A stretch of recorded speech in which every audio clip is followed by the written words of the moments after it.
ድንግል ማርያም የፋሲካን በዓል ማክበርን ስታስብ የልጇን መያዝ ሰማች። ልጇ መከራ ወደሚቀበልበት አይሁድ ግፍ ወደሚፈጽሙበት ወደ ኢየሩሳሌም እንዲወስዷት ከሐዋርያት አንዱን ፈለገች። አይሁድን ስለፈሩ ሁሉም ጥለዋት ሸሽተዋል። ከጴጥሮስ ጋር ለመሄድ ጴጥሮስን ፈለገች። እሱስ የካህናት አለቆችን ስለፈራ ልጅሽን አላውቀውም ብሎ ሸሽቶ ተደብቋል አሏት። ዳግመኛ ስለ ወንድሙ ስለ ያዕቆብ ጠየቀች።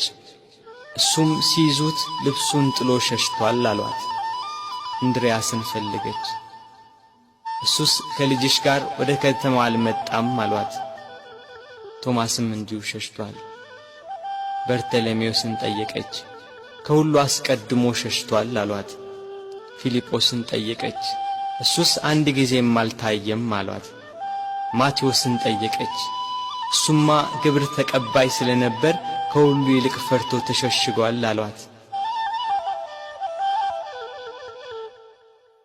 ሁሉንም አንድ በአንድ ጠየቀች። ከእርሱ ጋር ወደ ቀራንዮ ከሄደ ከዮሐንስ በቀር አንድም አላገኘችም። እያለቀሰችና እያነባች ወደ ቀራንዮ ገሰገሰች። ሁሉም ፈርተው ተሸሽገዋል።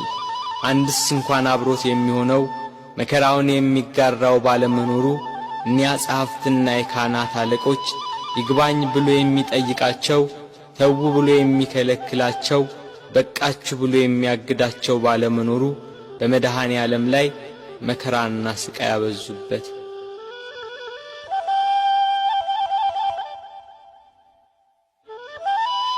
ጲላጦስ እንደ ሕጋቸው ሞት እንዲፈርድበት አደባባይ አቆሙት። ሊቃነ መላእክት በመፍራትና በመንቀጥቀጥ ከፊቱ የሚቆሙለት እርሱን በአደባባይ አቆሙት።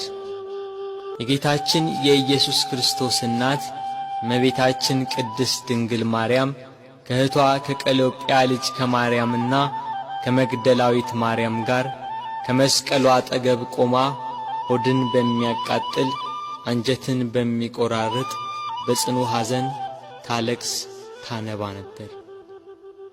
በድንግልና ስለ ጸነሰችው ስለ ተወደደ ልጇ ድንግል ማርያም ለምን አታለቅስ?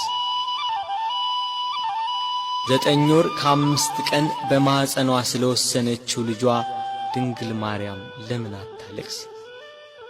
የድንግልና ጡት ወተት ስላጠባችው ልጇ ድንግል ማርያም ለምን አታለቅስ? በስደት ከሀገር ሀገር ተጉዛ በግብፅ በረሃ ስለ ተንከራተተችበት ልጇ ድንግል ማርያም ለምን አታለቅስ? ራሔል ስለ ልጆቿ የምታለቅስ ከሆነች ድንግል ማርያም ለልጇ ለምን አታለቅስ? ራሔል ከአንድ ቦታ ወደ አንዷ ይዛቸው ላልተሰደደችው ልጆቿ የምታለቅስ ከሆነ ድንግል ማርያም በስደትና በስቃይ ወደ በረሃ ለተሰደደችው ልጇ ለምን አታለቅስ? መቃብራቸውን ላላየችው ልጆቿ ራሔል የምታለቅስ ከሆነች ድንግል ማርያም የታተመ የልጇን መቃብር እያየች ለምን አታለቅስ? የ12ቱ ነገድ አባት ሽማግሌው ያዕቆብ ስለ ልጁ ስለ ዮሴፍ ያለቀሰው ለቅሶ ዛሬ አዲስ ሆኖ ተገኘ።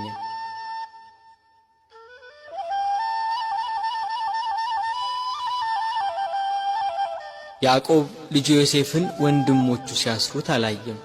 ድንግል ማርያም ግን ልጇ በመስቀል ላይ ተቸንክሮ አይተዋለች። ያዕቆብ ዮሴፍን ወንድሞቹ ከጉድጓድ ሲጥሉት አላየም።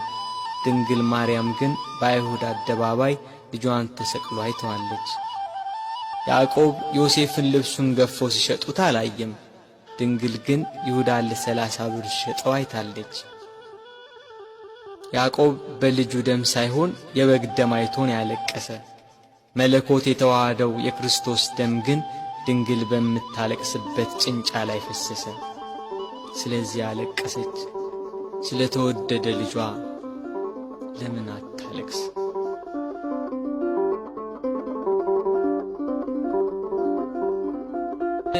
ሰባቱ የመላእክት አለቆች መጥተው አረጋጓት፣ አጽናኗት። እርሷ ግን በመስቀል ላይ ሆኖ የሚሰቃይ ልጇን እያየች ልቅሶ መተውን መጽናናትን እምቢ አለች። አባቷ ዳዊት እሳት በሆነ ፈረስ ተቀምጦ መጥቶ አጽናናት።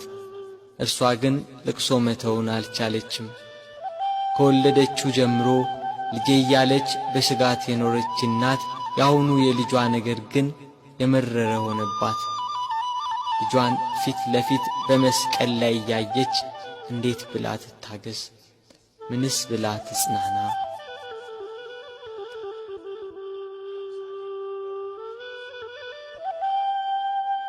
አለመጽናናቷን ያየ ልጇ ወዳጇ እነኋት እናቴን ብሎ የወደው ለነበረው ደቀ መዝሙር ለዮሐንስ አስረከባት። የደሙን መፍሰስ የጎኑን መወጋት የልጇን ሞት ባየች ጊዜ ከሐዘን ብዛት እንዳትሞት ለሚወደው ደቀ መዝሙር ለዮሐንስም ከሐዘን የምታረጋጋ የመዳን ተስፋ የሆነች እናት በመስቀሉ ስር በመገኘቱ እነኋት እናትህ ብሎ የእርሱን እናት ሰጠው። በቀራንዮ ለሚገኙ ሕማምና ሞቱን ለሚዘክሩ ሁላ በዮሐንስ አማካኝነት እናት ተሰጠች።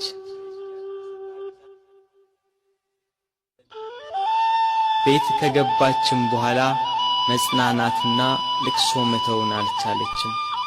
እስከ 3 ቀን ድረስም እህል ውሃ አልቀመሰችም።